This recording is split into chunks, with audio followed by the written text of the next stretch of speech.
Welcome to the Soul Happy Success Show. Coach Rebecca here, and today we're talking about how to make money with less than 500 followers because there is this insane myth out there that followers equal money, and that is just not the case, right? And I want to give you a real experience of where this happens so that I'm not just teaching you from theory. These are situations that I have walked through, experiences that I've had, because a few months back, I got in a little slump, And I was feeling like everyone was talking about followers and engagement and email lists. And I thought to myself, gosh, I'm just not making strides in this area. Right. And have you ever felt like that? Like you're doing everything you possibly can, but nothing is growing. And this was me a few months back. So I did the best thing, the most healing thing that a human can do. And I went for coffee with a friend. The multitude of things that we solved, I'm just saying if women ran the world, but we had this like wonderful coffee. And at the time, I shared with her, this is how many clients I have, so many people's in my membership. How about you? We just wanted to know, just curious, just curious. And we actually found out that we had the same number of clients and we had the same number of people in our membership, but we had a huge difference in our social media reach. While we had the same questions, what do I say? What do I stand for? What are my content pillars? What are my buckets? If you're familiar with marketing, you'll be more familiar with those terms than me, certainly. But at the time, I had less than 500 followers and my friend had 18,000. Now, I'm not saying that I am holier than thou or anything like that. My friend is a wonderful and completely bomb coach. Why do you think that she's the person I chose to go for coffee with? Because I knew she would have such insight about this magical 10,000 followers that I didn't have because she'd already done it. She'd done it a long time ago because she's incredible. So this is not to say that I'm so good and this person's so bad. We don't run that game in this house. So if you're new here, we don't run that game in this house. We believe that if you replace I with we, that even illness becomes wellness. One of my favorite quotes. I don't know who it's by, please Google it, but it's one of my favorite quotes. And we live by this idea that it's we coming together. So this is no shade. This is purely perspective and complete love, right? But I needed that perspective. Have you ever had someone tell you something and you're just like, oh, that was exactly what I needed to hear. I needed to hear I was on the right track. I needed to hear that I was doing the right things. And when it really boiled down to it, I thought, well, why? Why is 500 followers working, or less than 500 followers is less? Why is that working? And it's because I have a really clear idea of these three things that I'm going to share with you today. So stick with me to the end, because the end was a real, like, tip number 3 changed the whole game for me. If your brain was just broken by that first perspective, it's going to change your life. So first of all, stick around for number 3 for that. First of all, you must understand your platform. Now, I'm going to give you some rule of thumbs. Rule of thumb is if your audience is 25 or younger, they're likely on TikTok.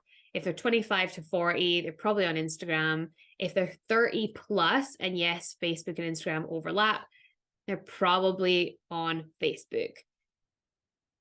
This is just a really general rule of thumb. This is not accurate. This is just what I see. This is what I read. And I think the most important thing to do with your platform when you're choosing where am I going to show up to promote my services is do your market research. Ask people that are your particular niche and target market. And, if you're not sure of your niche, stay with this channel. Ask them, where do they hang out online? Are they on TikTok? Are you always hearing people in your niche talk about TikTok? Are you hearing them talk about YouTube? Are you hearing them talk about podcasts? The thing is that you can have multiple platforms, but trying to post on all of them is going to be exhausting. Yes, you can duplicate content and you can make it specific to that other social media, but when you're just at the beginning, even just doing content is such a struggle bus that then adding, oh, you're going to do this reel and then you're going to do it as a post in Facebook and then you're going to do a dance on freaking TikTok. And not that TikTok is only for dancing, that's just what I use it for. Then you're going to extend it and you're going to put it on YouTube. And then you're also going to like crop the audio and put it on podcast. And then you're going to do the same thing again tomorrow. Or you're going to do that same thing 3 times today. That's exhausting. It's exhausting. And I totally understand that there are people that do it. And those people are going to progress faster on social media than me. I'm happy to accept it. You know, if you're happy to not do something, you have to accept the consequences. I'll take it, right? But you have to do your research on where are your people showing up so you can direct your energy and your attention there. I have very different ideas of why I do social media and why I do podcast and YouTube. I do podcast and YouTube because I love to talk. If you've not been here before and you didn't guess that, you know, I love to speak and I want to grow my skills as a speaker, which is why I come to the podcasting mic and I come to YouTube and I practice. This is me practicing. You see me practice. I don't expect to get a single client this way. If I do, what a gift. I cannot wait for the day where someone says, I found you through YouTube. I'm like, oh my gosh. But up until this point, you know, I'm not putting any eggs in that basket. There's a completely different outcome. Completely different outcome. I just want to speak, yo. Right? There's a completely different outcome. Whereas social media platform, that's where I sell. That's where I make my money. So you have to know what is your platform for making money? What is your sales platform? Where are you promoting? And then what is your funnel? So I don't want to get this confused with ClickFunnels, because I think that, you know, ClickFunnels has done such a good job of making everyone understand marketing concepts. Like, shout out Russell Brunson, you're a hero, right? But it has confused us to what a sales funnel almost is, because we always just think, oh, ClickFunnels. So this next part is you've got your platform, right? Imagine your platform is up here and it comes down to a funnel. So the next part is these are intimate relationships that you're looking to build for people to know, like, and trust you and for them to buy your product. And then we're going to go into how you sell in a hot minute. So we're just talking about that interim between someone following you and not knowing you from Adam, and then them being in your world and being interested in buying what you have to sell. Now, you can use your social media for this as well. You can build up know, like, and trust on your platforms and your social media platforms. But typically, this is how does someone get from your social media to your client list, right? Do they add you on social media, right? They maybe add you as a friend on Facebook and you direct message them and say, thank you so much for the ad. Do they follow you on Instagram and you message them and you say, thank you so much for following me? And you proposition them with a question. Maybe it's, what do you want to see more on my channel? What did you join this page for? Like, what posts stand out to you? Maybe you comment on some of their posts. Like, these are all different techniques of how you can build up that relationship. Do you go into their Instagram, their Facebook, and comment there? Do you connect through groups? Maybe you connect through Facebook groups and then you get into people's direct messages and you have conversation and you provide value. It's the more intimate than just like saying congratulations and happy birthday on a post. Your funnel, this part of your funnel, platform funnel, that part that I'm talking about, is really where are you developing these intimate relationships. So for me, it's in direct messages. For other people, it can be in just constant value. For some others, it can be email lists. You know, that can be that part of your funnel. And the third part is how you sell. Okay, so this is the part that not many people think about, because they're busy being worried about their price, and they're busy being worried about, I don't want to be like this sleazy salesman dad in Matilda, right? So this is the part where people really start to trip themselves up, when actually it's the easiest choice, right? How are you going to sell? Are you going to sell through direct message conversations? I actually had a training with an 8-figure earner. She creates 8-figure businesses. She's quite amazing, quite prolific. I'm a part of some bomb masterminds, so I get access to lots of these people. So I was in a training with her and I got to ask her a question directly, which I just think is like, for someone in my shoes, I'm like, bow down to you, but also at the same time, we're not very much different. So I asked her, where are you directing your sales energy right now to get those clients? And she said, direct messages is winning. Direct messages is winning. She is closing sales in direct messages. So the more information that you're getting, the more that you're sharing, the more support that you're offering, those direct message closes are working really well right now. And there's also one-to-one calls. So people, when you're reaching out to them, maybe you're in the DMs and you're like, I think I could help you with that. Do you want to hop on a call? And you talk about how you could help them and what your offer is, and if you are the right fit. And that could be how you sell, is through one-to-one calls. Or maybe you say, click this link. Maybe that's how you sell. Click the link, right? And that kind of skips a little bit of the know, like, and trust factor that we're looking at with this particular model, but it doesn't mean it doesn't work. It does not mean it doesn't work. So this is the part that most people overlook. So maybe you know how you're going to sell. But the question is, just the final question today is, how do you get the money? How do you get the money? Because this is the part that we overlook, right? Is it at the beginning of my business? Let me give you an idea. At the beginning of my business, I didn't have Stripe, right?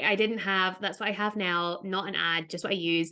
And I did not have a platform where I could put in someone's details and take the money, right? Because I was like, oh my gosh, what platform do I choose? I don't know. They're going to take a cut of my money. When you make enough money, you don't care. But not that you don't care, but you're less upset by it because you're thinking, well, this is giving me the capacity and I can send invoices and I can do recurring payments and all the great stuff that you get with like an online payment system.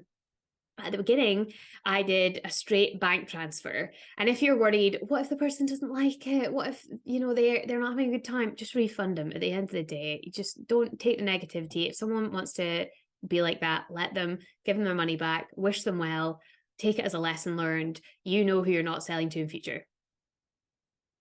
That's the end of that. So I was selling through bank transfer at the beginning, and me and my client had a conversation about this this week actually, and I am trying to figure out, why my clients chose to invest with me. Most of my clients have been investing with me for over a year. I have a really great client retention. I'm very proud of that. And I love my ladies and they love me, and we're in this together. We're locked arms and we're trudging up the mountain together. And I spoke to one of my clients and she's been with me since the very beginning. And she said, I was making this at the time, it was a £500 investment. It was back in the UK. And she said, and I was looking at the money that I was about to transfer to your account, and it was £500. And it was the same as, a new TV. I could have bought a new TV for that. We needed a new TV. I could have bought a new TV. And I was looking at this money and I asked the universe for a sign, because she's spiritual. If you're a spiritual bitch in the house, me too. And she said, I was looking at your bank account, and my bank account, that still my money filters in for my business, ends in like 5 sevens. It's just like 7, 7, 7, 7, 7, 7, 7. It's so many sevens. And she said that as soon as she saw that number, she bought it. She clicked the button. She didn't worry about it again. She said, this is meant to be. Your bank account has all sevens, But that's how I did it in the beginning, was bank transfer. Simple. We make things so complicated because we concern ourselves with other things and we don't actually think about the fundamentals. So I hope that this today has supported you and that you're on your way to making more money. Maybe you have less than 500 followers like I did. We still have less than 600 followers. We're not growing at any fast rate, but I'm having a lot of fun along the way, and that's what matters. So the only things that you really have to know is to have that really high conversion for where my follower count is, to have that really high conversion. Then I know what platform I'm on to sell, which is Facebook, just in case you don't know. It's not on YouTube, but should you wish to purchase a product, please contact me on Facebook, right? But I know my platform for selling. I know what the system is. I know what the steps are. I know what the client journey is. This is lots of names for what's the next step the client takes with you. They'll come into my direct messages. We'll have a conversation. I'm about to switch that into, I now have a webinar, which is super exciting. But it is usually, let's have a conversation. I hop on a call with people, check if we're a good fit, give them my offer, see if it's the right fit for them. And then we work together. How I sell is through Stripe. So I like to keep it super, super simple because the main objective is to help people. It's not to be so concerned with a million other things that I'm thinking of that stops me from doing that. The main objective is to help people. And I believe that if you're here, it's the same for you too. So the power question I'll leave you with today is, what could your sales process look like right now?